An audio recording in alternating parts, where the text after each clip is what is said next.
extracurricular? Amazing. Shut up. So, and Crazy. and our principal, he reads and he comments. So like yesterday. What? Your administrator actually participates in the PLM too? Shut up. I only thought it was the teacher. We talked about, we talked about That's the awesome. audience yesterday. We talked about, that audience. And so like they had to write about a rule that they want to change. We have uniforms, we have study lunch, and so he read them and he responded, grade points. Never gonna happen, but. And they love that. That's awesome, because that's also community too. Because you think about what's the whole point of why we're writing, what is the purpose of it, and why do you need the audience? Because of the community piece. You have to, like, no man is an island. Our students need to get out of their egocentric selves and out of that into the greater world, which is probably a good segue to the hangout. Yeah. How do we want to go on the hangout? I'm hoping the sound doesn't overlap us here. Well, you want to close that? I think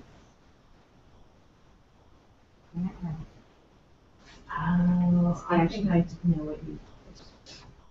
Like we're viewing it. We're viewing it. Like live streaming. Yeah, live. And I stood in front of your computer for a while, so everybody's like, I know just our students need to get out of their egocentric selves and out of that into the greater world, which is probably a good segue. How do we want to go? Let's see if I can take it off. Let's want to close that. Do you know the easier way? What's the easier way? Oh, we unplug and plug yours in? Yep. Really? Much easier. So Jenna, who is on our Google Hangout at the moment, is a junior. I had her last year as a student. And she is someone that I think I've asked 4 times, and she's every time said yes to presenting with me. Isn't that right? Have you presented 4 times now? 3 or 4, I'd say. And we'll pull her up so that you can see her on the big screen too. But she is a student who, when we started in our 10th grade English class, she was sort of one of my guinea pig students. It was the first go-through that I had done like a true 20% time. There we go. Yay! A true 20% time, and I had students blogging, and she kind of ran with it. So I was hoping maybe you could share a little bit about, hey Jenna. Hi. Share a little bit about that writing for an audience in different ways, maybe in which you have found audience for the types of writing that you do and what that means. Right. So for me, writing for a real and somewhat large audience is a big deal as a youngin, but it's exciting, and for me it makes me more creative, if that makes sense. Like I know I'm catering not only to Miss Ward, I'm catering to people that don't know me or people who know me, and I need to please them, if you know what I'm saying. Like, I'm not just trying to write academically for Miss Ward.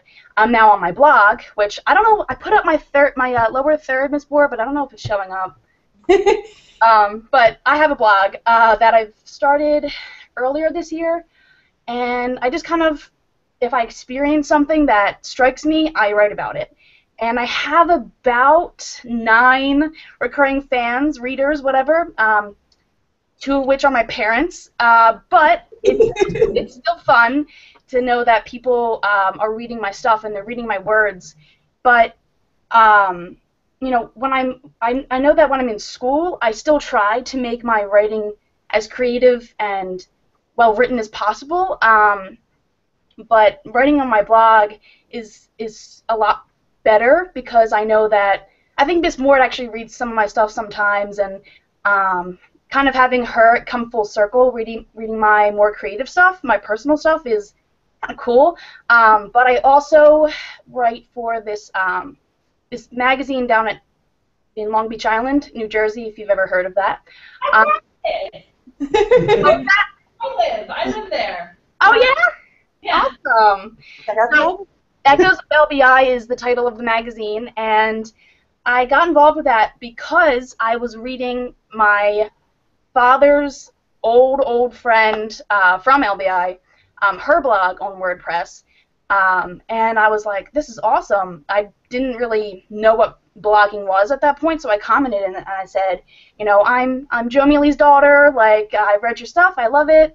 And then she reached out to me because I wrote in that comment that I like to write myself. She reached out to me via email saying that she is an editor for a magazine in Long Beach Island, which is the beach I go to. And she asked me if I would write an article for her for the magazine. And I was like, yeah, I would. So I wrote my first article. I was a sophomore or freshman or whatever.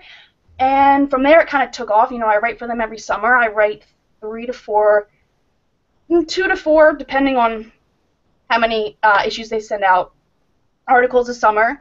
I'm working on one right now. Ms. Ward knows that one. And we're trying to finish that up with a picture. But it's incredible because it's an incredible experience because I'm getting real life experience. I mean, I'm just grateful that it's happening. I know that every teenager does this, but it's, for me, as writing is one of my career options, it's a great experience getting to know the system and all the procedures and how I'm going to be working with difficult people or easy to work with people and editors and photographers and how to interview people and everything. So it's been a really wild ride, but it's fun, and I strongly stand behind writing for a real audience. And Jenna is a student who clearly, like, she's motivated. Like, whether or not she was in our class blogging, you would have found your way to getting published. Like, she's a motivated writer. But one of the things I think that is a little bit different is when students were blogging and they knew that this was the day we were connecting with another class, it was a moment of like, oh wait, somebody else is reading this, especially when we logged into the blogs and they were like, wait, I have 55 page views and I have 4 comments and people are actually reading this, and there's that moment that it is, okay, there is somebody reading this, there is that audience that does kind of step up the game a bit, and students start to think about, well, how am I connecting and how am I writing? And then like Jenna did, that piece of commenting on other blogs too and using that as a way to kind of network and collaborate and build a readership is really an important thing for students to learn. It builds those writing skills, not just in terms of like the blog piece that they're writing about, but also in terms of how you use writing socially to connect and to collaborate in a digital space. Do you guys have any questions you want to ask Jenna while she's on? Jenna, is there anything you want to add? I mean, I would just suggest letting the kids write for, even if it's just teachers in the school and other students that are reading it, get their work out there, whether it's in the school or on a larger platform, because it really motivates the kids to write better, I guess, and feel more motivated because, you know, Johnny in room 207 is going to read my work at 3 o'clock today, like, I better write well, or he's going to whatever, or another teacher's going to read it. So I find that really motivating for me. I want to ask, how do other students perceive her? Like, is she an outlier? Like, it's obvious she's special, but then how does that, you know, then do other students look at her and be like, well, I could never do what she does? Well, actually, it's interesting because I had Jenna last year. I had a student this semester for her 20% time project for our independent research project. Her topic was, I want to learn how to get an audience for a blog. And she had never started a blog, so I was like, well, I know this other student who has started a blog. And so I pulled up Jenna's blog for my current 10th grade student, and there's a bit of a mentorship that kind of developed as a result. The other student was kind of reading and watching over Jenna's shoulder digitally as to how she kind of wrote and how that's done. So there are students, and I was surprised. The first time I blogged with students in the classroom, I was like, I just assumed students were blogging. Jenna, did you blog before our class? No. I've always written in a journal, but I've never put it out on the interwebs. I was sort of surprised. Yeah, a lot do Tumblrs. You're right. But I was surprised, like, when I asked that question, like, how many of you have blogs? Like, no one raises their hands. But then you ask the specific, like, who does Tumblr? Well, yeah, but that's not writing. Yeah. Yeah, it is. A lot of it's just reblogging other things. Yes. So then it was sort of that like, well, what's the purpose and who's the audience and why would you do this? And so that has grown a bit. And then that said, of the 90, 100 students that I have, are every one of them going to build a blog on their own after they leave my class? Heck no. It was absolutely painful and they hated every moment of it. They would much rather do it on a Google Doc and only, me and the select few see it. But that's why I have other assignments. We don't post everything out on the blog. So it's purposeful in the way that you're kind of using it. And that was a piece of it. When we were blogging in our class, it was not blog everything, and there are some teachers that do that. It was for a specific purpose of sharing their research project, and so there was sort of a theme and a content that went along with every post that students did. Do you think it's a self-confidence issue for the sharing piece for other students? Like, and it's very outgoing here. She definitely carries herself well and confidently. So I wonder, is the lack of buy-in to blogging and sharing have to do with personal self-confidence? What do you think? Me? I think that's definitely true.